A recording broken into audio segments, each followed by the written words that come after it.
I want to give a brief history of the Institute for Great Lakes Research because the history is brief. It just goes back to 2009. Dean Davison identified Great Lakes research as a CMU strength. On October 19, 2010, the president announced the creation of the Institute for Great Lakes Research here at CMU. We currently have 30 faculty members representing 5 departments. To date, we have brought in over $28 million in external funding to conduct Great Lakes research. And this year we reached a milestone. We exceeded 100 peer-reviewed publications on the Great Lakes. We are recognized as being leaders in Great Lakes research. But you can see we are one of 9 university partners that NOAA's Cooperative Institute for Great Lakes Research across the basin. Today's agenda, we're going to shortly hear from our keynote speaker, and then we're going to have 2 panel discussions, one a legislative panel and the other a scientific panel. Before we get going, I want special thanks, of course, to all of our speakers today. Thank you for coming and being part of this. And also those who helped to coordinate this day, Toby Roth from Government and External Relations, Jessica Lapp and Rob Wang from the College of Science and Engineering. Thank you. The purpose of our symposium is to get the perspectives of key decision makers and talk about new challenges and directions in the Great Lakes. We're also going to talk about science that informs policy, and as we train the next generation of Great Lakes scientists. We often forget that research has a very strong education component. When we're out in the field, we're not alone. We're with undergraduates and graduates, graduate students, and we're essentially training that next generation of scientists. At this time, please help me welcome to the podium Dr. Robert O. Davies, CMU's 15th president.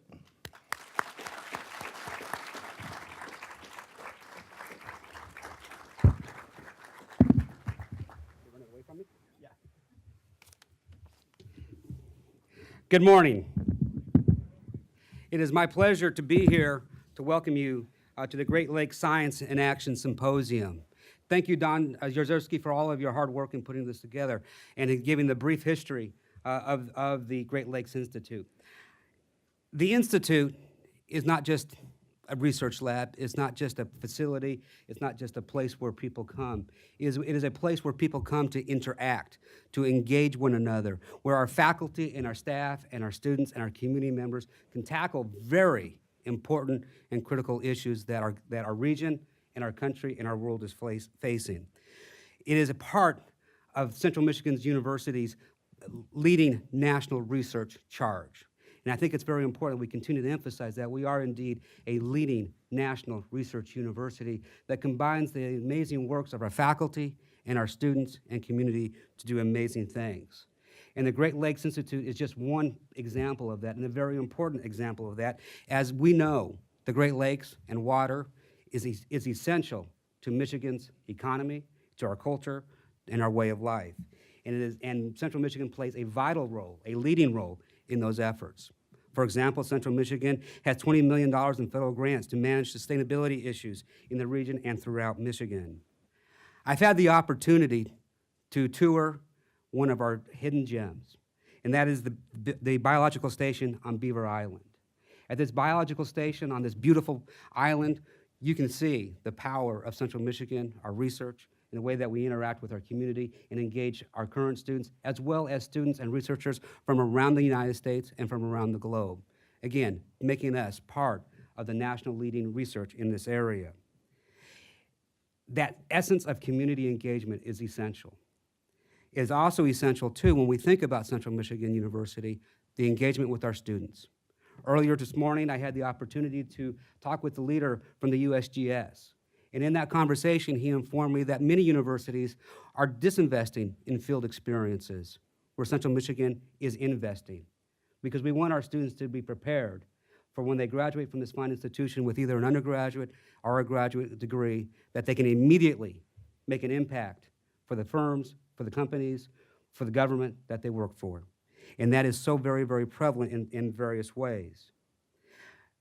Later, there will be a panel of policymakers, policy decisions, influencers from our congressional area. Eva Verana will be representing Representative Molinar. We also have Aaron Santos representing Senator Stabenow. I also would like to call up who will be representing Representative Dan Kildee. Jordan Dickinson, would you please come forward?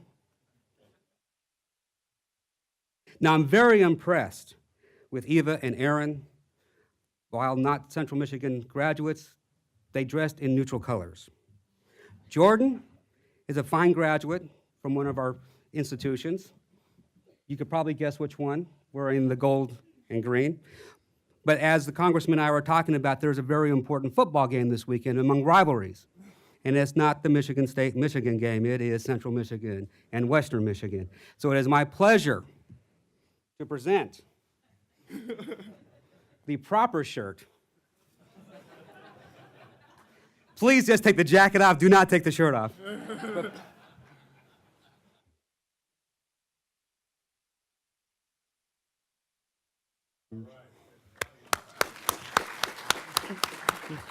Go ahead. Fire up chips. You heard him. Thank you, Jordan. Thank you. Now you can properly represent it. With that, thank you very much. It is my pleasure to introduce Congressman Dan Kildee, who was born in Flint, Michigan, and is currently representing Michigan's 5th Congressional District. The district includes more than 100 miles of Lake Huron shoreline and includes areas such as Flint, Saginaw, Bay City, and Flushing. He is a very proud graduate from Central Michigan University, where he earned his bachelor's degree in community development with a concentration in public administration. Central Michigan awarded Representative Kildee with an honorary doctorate of public administration in 2015, the same year his daughter Katie received her Central Michigan degree in photojournalism. It is also very important to note that one of the most famous pictures of Representative Kildee was when he was wearing the Central Michigan Chippewas baseball uniform in a photo with former President Obama at the annual congressional baseball game that was on the front page of the USA Today. So keep on wearing that jersey, sir. Representative Kildee has been serving the U.S. Congress in the House of Representatives since January 3rd, 2013. He serves on the Finance Services Committee, Housing and Insurance Subcommittee, the Monetary Policy Trade Subcommittee, and Terrorism and Illicit Finance Subcommittee. He is a very strong advocate for Great Lakes and an ally for the work we are doing in this region, and a tremendous friend for Central Michigan University, and specifically the Beaver Island Biological Station that I just mentioned. He has been a strong proponent of the Great Lakes Restoration Initiative and helps protect and preserve the world's largest system of fresh water. He's introduced legislation to ban harmful agricultural practices that increase pollution, destroy fish habitats, and also introduce non-native species. He is leading bipartisan initiatives and opposed the Canadian nuclear waste facility near Lake Huron, for example. He truly is putting Michigan and our district first in his efforts and making sure that we have safe water for years, decades, and centuries to come. Please welcome Congressman Kildee.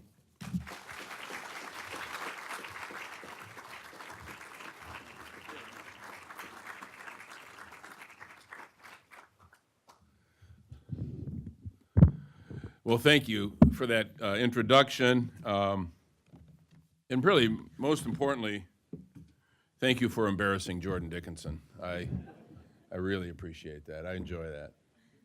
I have a great team. And Robin Bryan is here also, my communications person. She's the one who has to translate what I say to some sort of English that people actually understand. It's good to be here. In fact, you know, President Davies mentioned my honorary doctorate. I have a bachelor's degree from CMU, but I now have an honorary doctorate. And I was told when I received it that I should not use the title, but that I can use the title legitimately only while on campus. So please, when we get into the questions, please address me as Dr. Kildee. I'm kidding. I'm kidding. Congressman Dr. Kildee. But thank you, Mr. President, for the invitation, and to Don Uzarski, thank you for the invitation and also for the work that you're doing. I did have a chance to visit the facility on Beaver Island.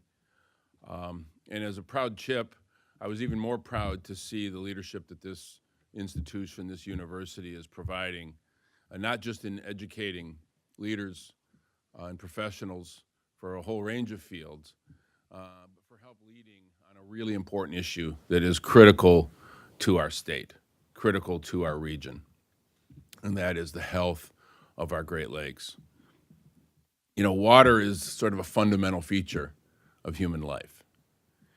And it's really important to us here in Michigan, not just because we depend on it for life, but because it's so critical to our economy. But you know, for most of us, and I don't know how many of you are Michiganders or from the Great Lakes region, but for most of it's bigger than that. Like the whole arc of my life, from my childhood, is full of memories, my best memories, of spending time in and around the Great Lakes. I mean, my very earliest memories of as a child are spending time in the Great Lakes. You know, fishing off the dock in East Tawas, which is interestingly enough now in my district. It defines who we are. The Great Lakes ecosystem defines who we are. Literally, that map that we all carry around at the end of our hands of the state of Michigan, our map is literally defined by the shoreline of the Great Lakes. So it's more than just a set of abstract policy questions for us. This is who we are. This defines who we are. Not just in terms of the quality of life that we have here, but the economic value. When you think about such a huge percentage of the world's surface fresh water, and 90% of the surface fresh water here in the United States being right here, we have this incredible responsibility to protect this resource. And it's an economic driver. It's not just about quality of life. It's not just about the aesthetic value. It's not just about our obligations to future generations to protect that resource. It's a significant economic driver. $7 billion dependent in economic activity dependent on the Great Lakes. Over 1 million people employed directly in work related to the opportunities that the Great Lakes represent. And the work that you're doing here, proving further that our obligation to protect that asset is not just a moral obligation, but it's one that is founded in good economics. Your own research here shows that the investment that we make in restoring the lakes, for every dollar we put into Great Lakes restoration, returns us $3 of economic benefit and beyond that as well. Sadly, however, for the last really generation or two, we haven't done a very good job of protecting that asset. So the research that's being done and the policy that's being made founded on that research is really critical to us. It's really critical to our state, and it's critical, I think, to the country. So let me just touch on a couple of the areas where I'm focusing my attention, and then maybe take a few questions. The biggest initiative around protection of the Great Lakes is something called the Great Lakes Restoration Initiative. It's a program that's been in place for a number of years, federally funded, $300 million annually, intended to undo the damage that we have allowed, and in many ways that public policy has contributed to, the damage that has been done to the Great Lakes. And that funding each year is under threat. I mean, just again, this last budget year, the administration, Trump administration, proposed the complete elimination of the Great Lakes Restoration Initiative funding. And we came together to fight to get that money restored. We succeeded. You know, and in a way that is a little bit inconsistent with the typical conception of the way Congress tends to work. You know, the notion that people mostly have, which is not necessarily completely untrue, is that all we ever do is fight with one another. If you turn on the television news, you can just hear us screaming at one another. It's kind of like the Hatfields and McCoys. We can't even remember why we don't like one another. We just keep yelling at each other. But once in a while, we overcome that. And one of the unifying issues for Democrats and Republicans in this region has been the Great Lakes. We were able to succeed in restoring Great Lakes restoration funding to 100% of what it had previously been because Democrats and Republicans came together and realized that as much as we have differences when it comes to the Great Lakes, we're pretty well united. And that's kind of reassuring, not just for the lakes, but it's actually a bit of reassurance that our system actually can work when it's clear that our vital interests are at stake. It's important that we see the lakes as one of our vital interests, and it's reassuring that we were able to come together around that. Now, to be fair, previous administrations, including the Obama administration, with whom I had a, let's just say, much better working relationship than the current administration, but they also proposed cuts to GLRI, the Great Lakes Restoration Initiative, and we had to work to restore those cuts. So in some ways, it's not just about ideology. This region has to band together to protect the greatest asset that we have, which is the Great Lakes. And that threat comes in lots of different forms. The reason it's important to have that funding is that we actually have real threats that we face. They come in lots of different forms. One that we have been taking on just recently is an invasive species, and it's, there's a lot of talk about Asian carp, and we know that that's a threat. But the sense is that we have so far been able to prevent that species from entering into the Great Lakes system and been able to keep it down essentially on the Illinois side of the line. But right here in the Great Lakes right now, in Lake Erie, we have grass carp. And I don't know if you're familiar with this, but it is a significant threat. So while silver and bighead carp might be threatening Lake Michigan, right now we have the presence in Lake Erie and in those tributaries, grass carp. Why is that a problem? It's because they can destroy that ecosystem. They can eat wetlands, essentially, literally eating the millions of dollars that we have invested to protect and restore those coastal wetlands. Now, all the other impacts that they could have on the ecosystem obviously are significant. Carp are voracious eaters. But in this case, they would literally undo the progress that we have made to restore coastal wetlands, the natural barrier, the natural filter that is so important to the health of the Great Lakes. So we're working to get more funding to eradicate those grass carp as soon as possible. It's a threat, and it's one that we have to take seriously. It's one of many threats, but this one is here now. And what we can't do is adopt the notion that is all too familiar in the public policy world, that since that threat, while it's present right now, the real threat may be manifest in 5 years or 10 years or 20 years if we don't eradicate them in the present day. Sometimes people in my line of work are unwilling to make investments unless they have an immediate return. But we just have too much of a history, particularly around the lakes, of making really bad short-term decisions that in the long term are almost impossible to overcome. This is the case with grass carp. So we're fighting now to get more resources into that, into that initiative. That's one thing we know we can do. But there are other threats as well that we need to continue to take on. One is this, and President of the university mentioned this when he was introducing me. Almost unbelievably, the Canadian government, and look, they're generally friends. I mean, Canadians are sort of like our cousins, right? We get along. But when it comes to issues around the lakes, we have to stand up for ourselves once in a while. And almost unbelievably, Ontario Power Generation in the Canadian system has planned and we're for quite some time moving forward on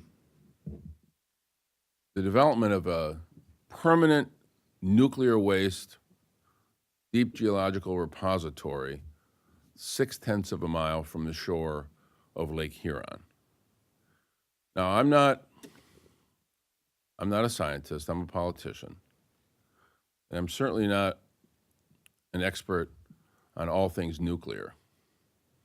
But I suspect that the best place to store nuclear waste, which has the potential of being a threat for 10,000 years, is not right on the shore of the greatest freshwater source on the planet. It's just a hunch, but I don't think that any thoughtful plan would include that sort of a facility.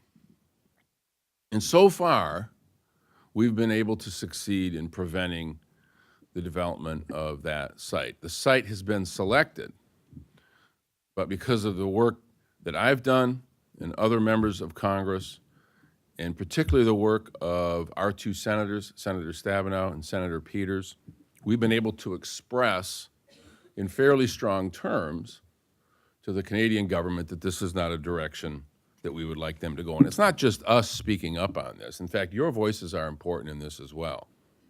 It would seem sometimes that we can have no influence over another government, but it makes a difference how we feel as Americans. And even on the Canadian side, there have been expressions. 190 communities across both sides of the border have spoken up through resolutions to oppose the development of this particular site. So it's really important that we use our voices, not just for us, because look, the story we get is that we think it's safe and all the research shows that it's going to be safe, but there are just too many examples in history of strong assurances of having been given that there's no real threat and it's okay. And then 10 years or 20 years or 50 years later, we find out that that wasn't so much the case. In the vast landscape that comprises Canada, there must be a more appropriate place to locate on a permanent basis nuclear waste than right on the shore of the greatest freshwater source on the planet.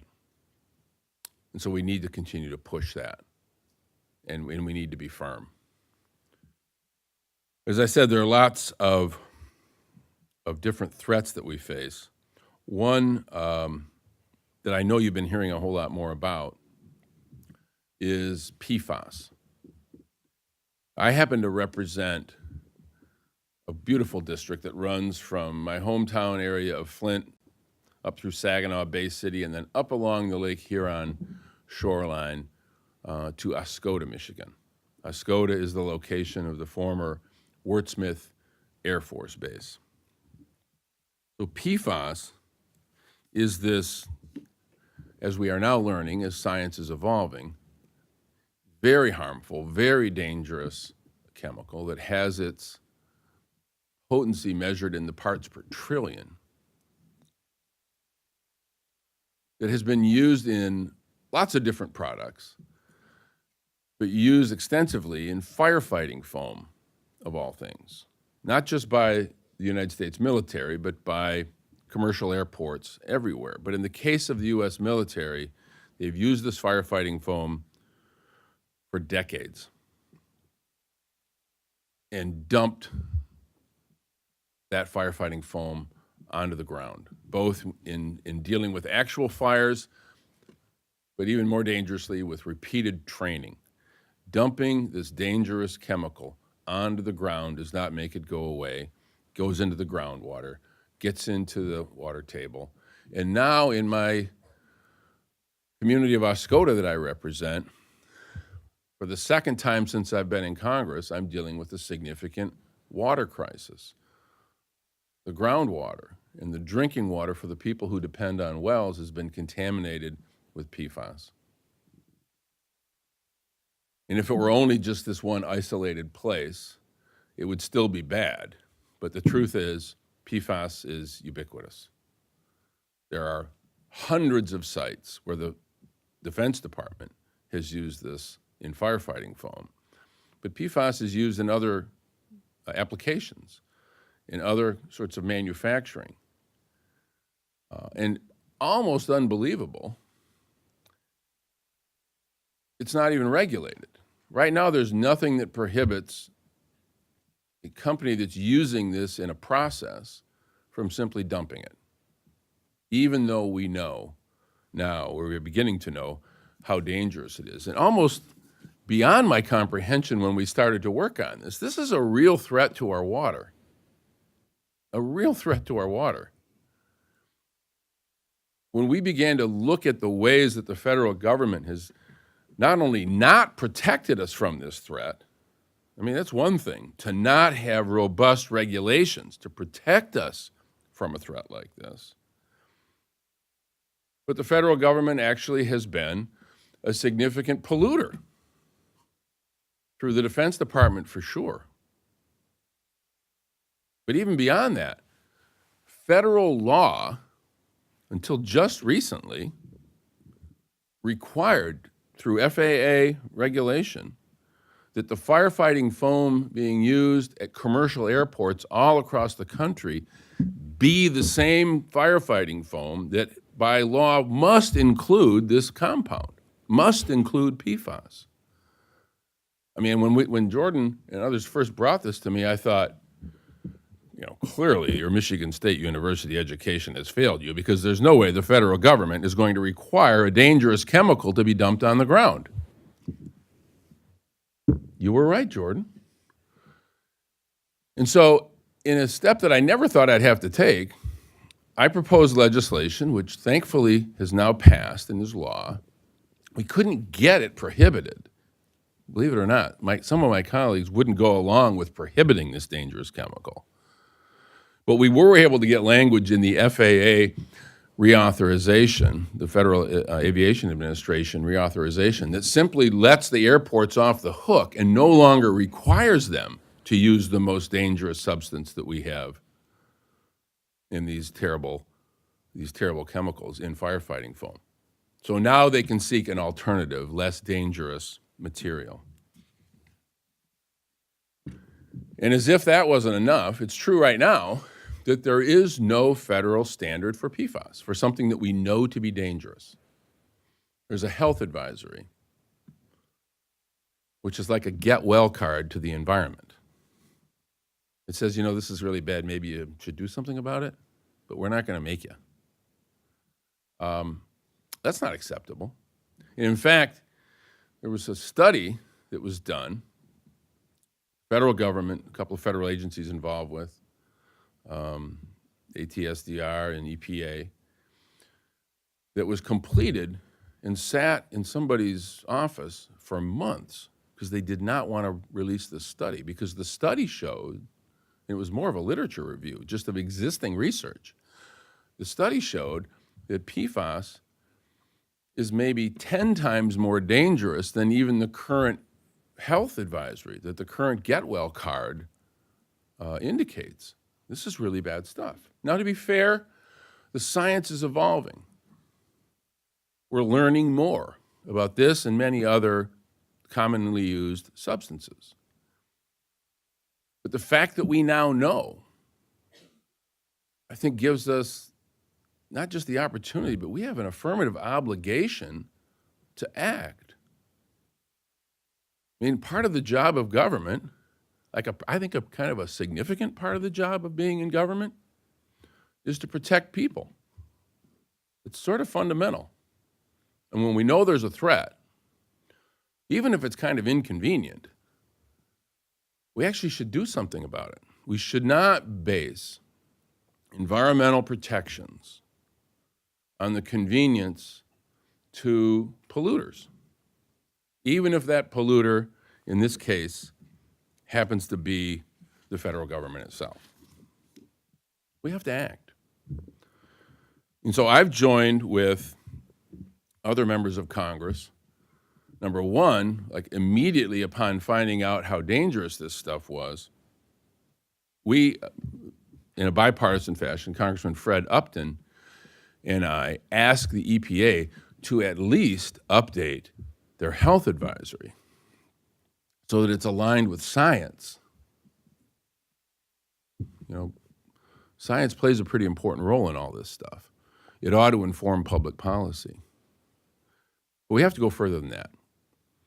We need a regulation. We need an enforceable regulation for PFAS if we are actually going to protect human health, and particularly to affect the way this dangerous chemical can affect human health through our water, through our lakes, our rivers and streams. It's really dangerous. So we, Congressman Brendan Boyle and I, and a few others, he's from Pennsylvania, have introduced legislation that would require the EPA to come up with an enforceable standard for this dangerous substance. You know, it's interesting. I'll take your questions in just a couple minutes. I'd like you to start thinking about that, and of course, remember precisely how you will address me when making those questions. It's interesting. You know, I'm from Flint, and we know what happened in Flint. Through my slight editorializing, I'll offer this, through, I think, a fairly callous set of decisions that were based on sort of a balance sheet approach to government. Flint ended up with really high levels of lead in the drinking water. There were other issues as well. There was a Legionella spike, but really high levels of lead in the drinking water because someone in state government decided that it would be less expensive to not use drinking water from the greatest freshwater source on the planet, but rather to give people in Flint drinking water from the Flint River, which I don't know if anybody is from Flint in this room, but if you grew up in Flint or lived in Flint for any period of time, and someone said we're going to drink water from the Flint River, if it weren't such a serious subject, you would think that that was kind of like the punchline to a joke. But that's what they did. And as bad as that was, one of the things that has been painful for me to watch is the way the government responded to that crisis. Especially when I think they did a much better job, and maybe this was a matter of lessons being learned, when there was a PFAS contamination in water in Parchment, Michigan. So this is a real threat, but it's kind of interesting to note that in Parchment, immediately there were alternative water sources made available to that population. Maybe this was a matter of lessons learned from the Flint case, because Parchment was a couple years later.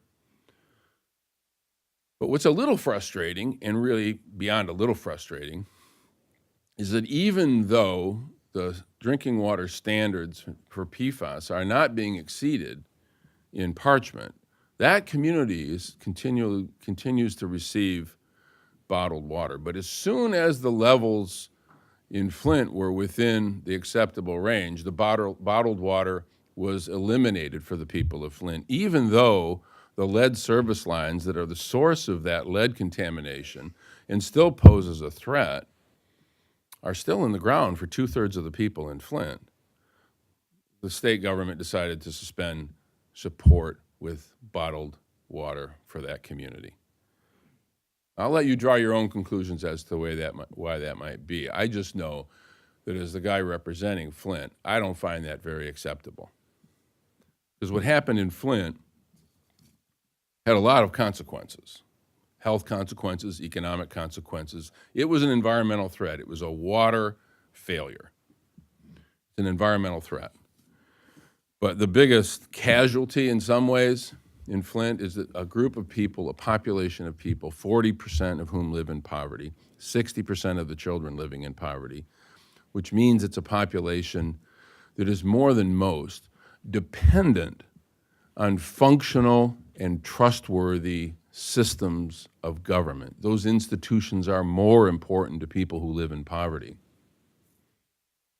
Those people now have not only been betrayed by those systems, but can't trust them. Because what the people in Flint were told when they found out that the water was bad, and when the state government knew the water contained levels of lead way beyond what was acceptable, is that they should just, and this is a quote, relax.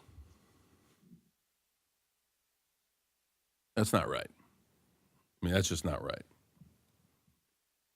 You know, I actually, along again, in a bipartisan fashion with Fred Upton, were able to pass legislation that requires people to be notified when there's a contaminant in the water. Again, you'd expect that to be the case.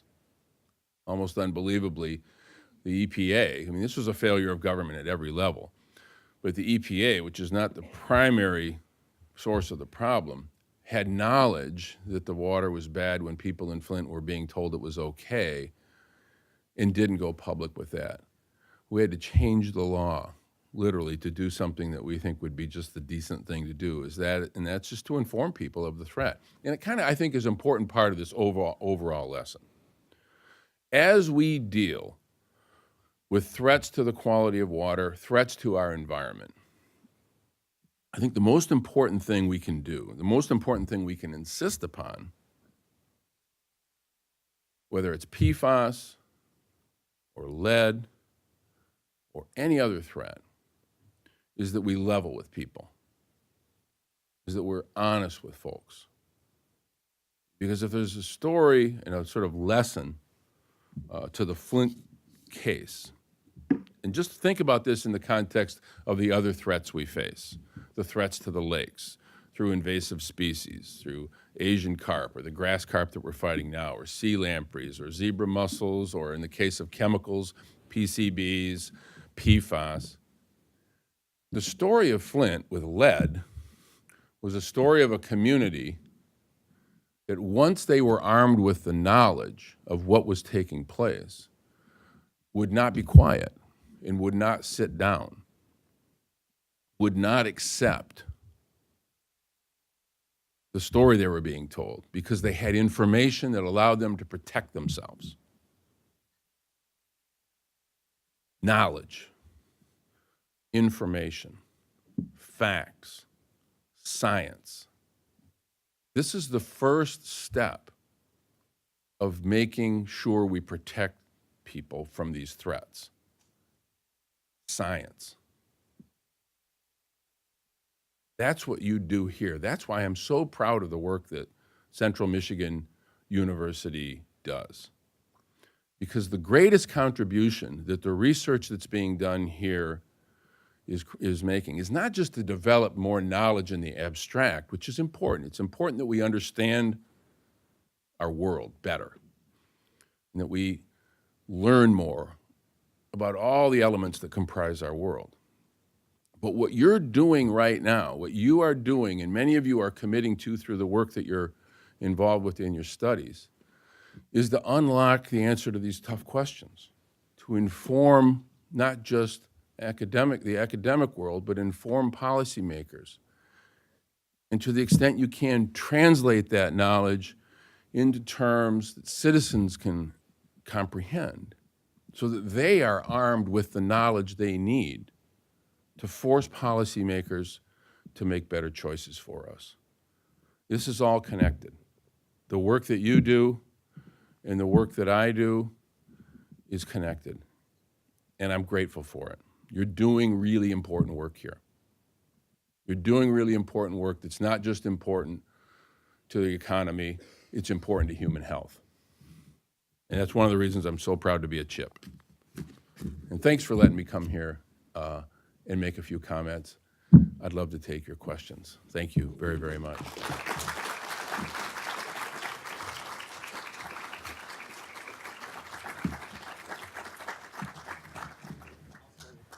Okay. Let me get this No started. math questions. No math. Let me start this right. So the Honorable Congressman Dr. Kildee. That sounds real good. I have a few student questions here. Let me start with this one. So you mentioned support for the Great Lakes tends to be bipartisan, but one of the biggest threats to the Great Lakes is climate change. Right. But it's very politicized. Why do you think this is the case, and how do we find common ground? It's a great question, and it is true. While in the specific, when it comes to GLRI funding, we are able to knit together bipartisan efforts for the immediate action to clean up the mistakes of the past. When it comes to addressing the underlying threat, it's a lot harder for us to become united. And I disagree vehemently with the president's decision, President Trump's decision to withdraw from the Paris Agreement on climate change. I think it was a terrible mistake. It sends we can talk about the technical nuances, but it sends a terrible message. And the message is, we're going to focus on the here and now, that the current economic benefit associated with practices that are not constrained by our obligations for future generations are more important than the obligations to future generations. And I think, Toby, to answer your question, this is where it falls apart. And this is where especially younger people, I think, need to assert themselves. Because you just sort of, speaking frankly, you're going to have to deal with more of the future than many of us are. You're going to be a part of it. The climate question is, I think, one of the best examples of short-term, immediate gratification that policymakers embrace, because the benefit of effective practices to deal with human contributions to climate change will not be fully realized, certainly next year, certainly not before the next election, not fully before the next decade, not entirely before the generation is gone, but certainly in the next century or centuries. And the idea that because it's not going to generate immediate benefit, I think is fueled, and you can guess where this comes from to an extent. I try to be as sort of politically ecumenical as I can be. But when you have a government that is focused on sort of a transactional approach to almost every question, like a political day trader, you really don't think about long-term value. You think about immediate return. And I think that's where it falls apart. The stress between policy that intellectually we know is better policy, but in the short term doesn't necessarily give us the return that we would like, is where we fall into trouble. I do think that there's a moral dimension to that question. There also is an offsetting economic argument that forcing the question of dealing with climate can spur whole new economic opportunities that we should be able to take advantage of. But I don't like to default to that argument because I don't want us to get into a position where every question has to be measured solely on the basis of the economic benefit. It's important to understand the economic implication, but we don't want to measure everything on the basis of economic benefit. When we do that, we make some decisions that are really dangerous. And anybody who comes from Flint knows exactly what that means. It's a good question. We'll come around with a mic if you have questions. Oh, there. Here's one.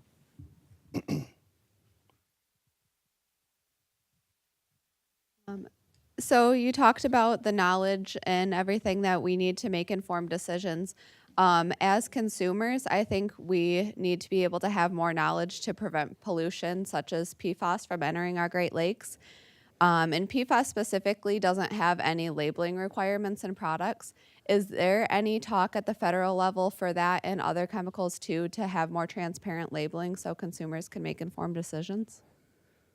It's a good question, and I have not heard of a lot of discussion on labeling requirements. Right now, I'll tell you where the focus is on PFAS, and this is part of the problem, is that because the science is recently evolving around this dangerous chemical, right now, we don't even know the full health implications of PFAS exposure. One of the things that I had in my notes that I skipped through quickly that I'll mention, we were recently able to get, again, for the first time, almost unbelievably, this was another effort of mine and our senators, Senator Stabenow and Peters helped with this on the Senate side, to get a specific health study done through CDC, which will be a study that will require several years to actually figure out what this exposure means. I mean, we know anecdotally that it has an impact, can cause cancers, can have an impact on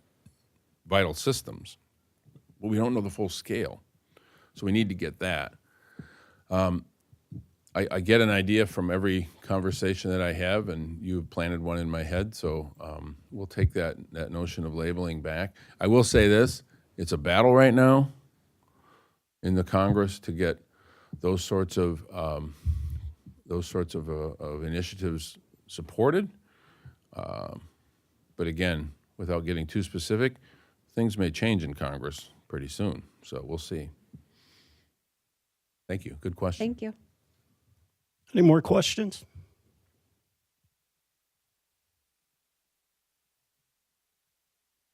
Congressman, I've got one from a student also. It says, how can we transition to environmentally friendly manufacturing power generation without negatively affecting the livelihood of Michigan workers? Yeah, it's a good question, and I think it really comes down to two things. One, recognizing that there has to be a balance between our productive capacity in the short term and our sustainability in the long term. It's kind of interesting, though, that industry in some ways is ahead of policy. Like the movement away from coal generation as a source of power, you would think that that was being, because it's one of the most harmful carbon-producing aspects, and there's lots of waste that we don't know how to manage. You would think that that movement away from coal would be driven by strict regulations, especially if you listen to some people in the political world who talk about a war on coal. But I will tell you this, it's industry that is moving away from those less efficient sources. Now, we need to accelerate that for sure, but like the movement from coal to natural gas and to other renewables has really been driven largely by industry sort of understanding the economics of those systems, where I think we get into areas where we have a need for more significant research and development. To answer the question more specifically, is to pour more research into energy storage, for example. Because one of the problems with renewables, whether it's wind or solar, is that it's not something you can just kick on because you want to, like you can with natural gas or coal. It's either the wind's either blowing or it's not. And in Michigan, we know the sun's not always out. But if we can take advantage of those times when we have the ability to generate using renewables and have far more efficient storage of that energy so that it can be drawn during those periods where we have peak demand, then we're going to be in a position of being able to supply industry with the really kind of robust power that they need to be highly productive. So there's an area of research that we should be focusing more attention. And to be fair, there actually has been pretty good development in battery technology and energy storage, but we're not quite there yet where we can move away from those carbon-based fuels for peak energy requirements.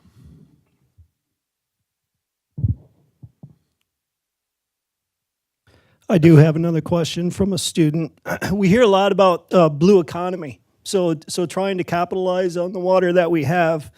Are there areas in the blue economy that, in the Great Lakes region, that is not capitalized on? or what are we doing well? Well, I think, number one, not to be a broken record, but what we're doing well right now, I suppose, is sort of taking some responsibility for the mistakes of the past and cleaning up. Like, cleaning up the lakes has economic benefit. It makes them more attractive, not only for recreational use, but restoration of the fishery actually gives us the opportunity to, generate a fairly significant revenue base off that as an enterprise. We have to be careful about how we do it. I think we need to focus on the restoration of a sustainable fishery and not fall victim to the trap of embracing aquaculture, for example, fish farming. I think that'd be a danger because by introducing these non-native species, increasing the pollutants that go into the lakes, we not only maybe in the short term have a big economic boon, but in the long term create even a greater threat. We need to understand that the lakes are a delicate ecosystem that have economic value. And if we're willing to make the long-term investment to strengthen that ecosystem, the economic benefits do come. But I think we have to be careful not to try to move to, let's just use the term, exploit those opportunities, but be much more deliberate about how we use those. But clearly, like for example, sometimes people, and I had a discussion with somebody here from the university about coastal wetlands. Sometimes they don't look like they have economic value because it actually is sort of a barrier to being able to get straight to the lake.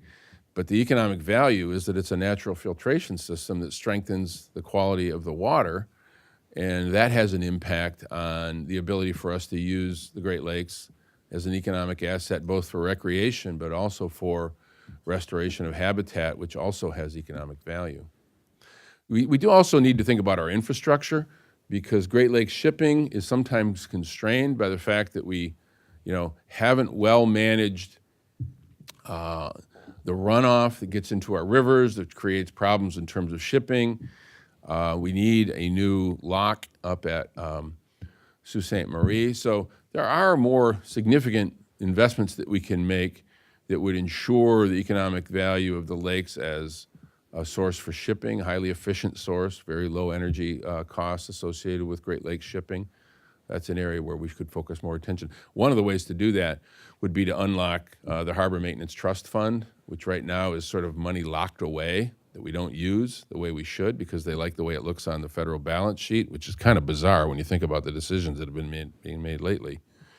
We should spend the money that comes into the Harbor Maintenance Trust Fund. That could unlock some economic value as well. I think there's a question in the back. Hello. Thank you for being here. Thank you. As a result of the recent IPCC special report, what can you and we do in Congress and around Michigan to stress the urgency of having basically a 12-year window to reduce CO2 emissions, therefore not really having the luxury of business as usual, i.e. the last 30 years of well, we all know. Well, some of the young people here don't know what's happened but the delay when we've known for 30 years that there was a huge problem. Thank you. Well, I think any decision, including the one you referred to, is going to rely on federal agencies actually adhering to the mission that they're designed to support.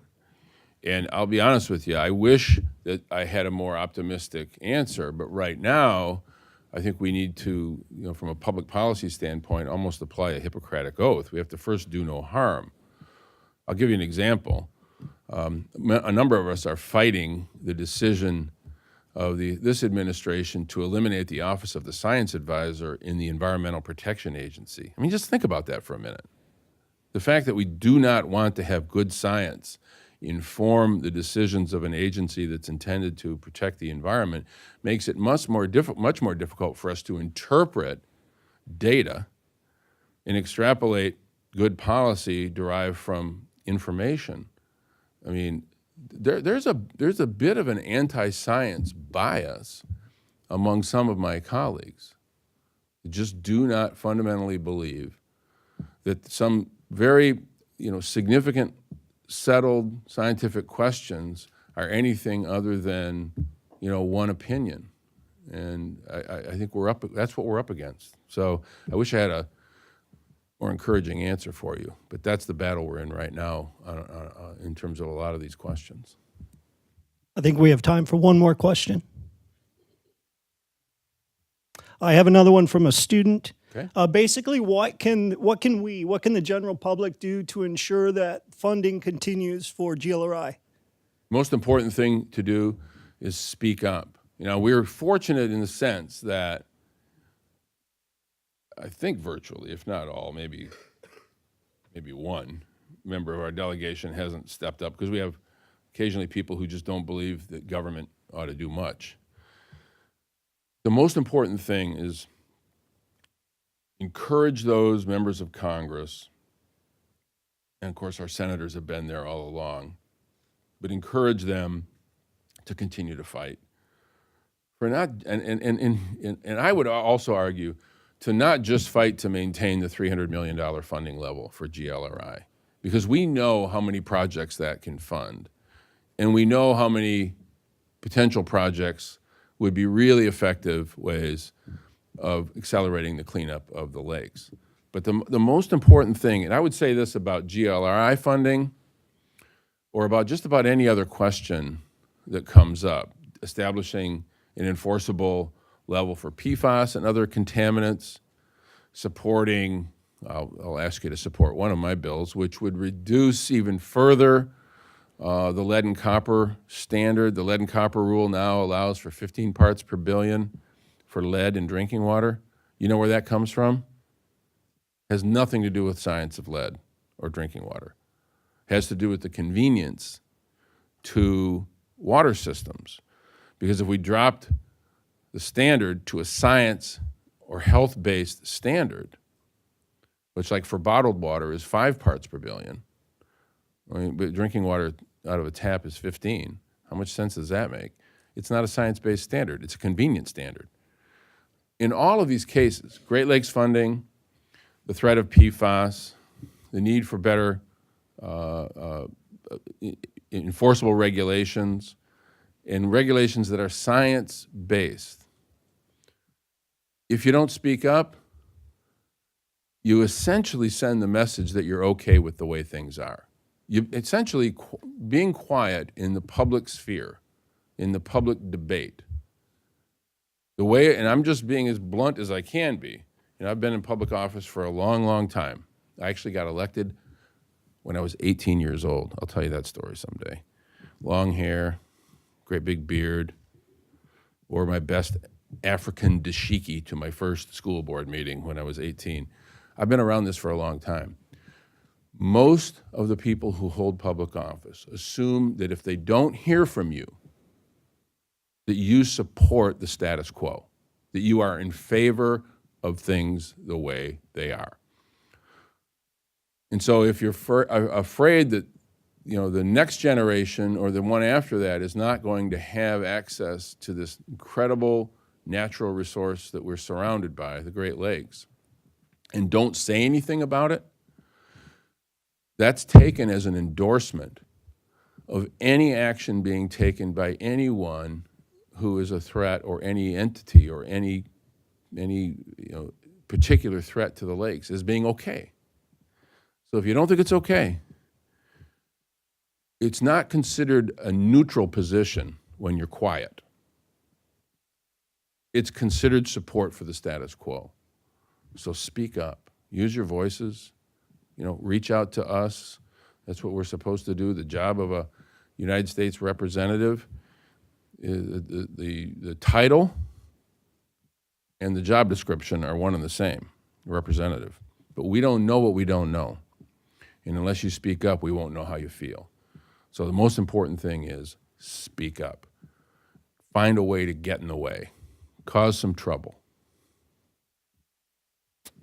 Thank you. All right, please join me in thanking the Congressman, Dr. Kildee. Thank you.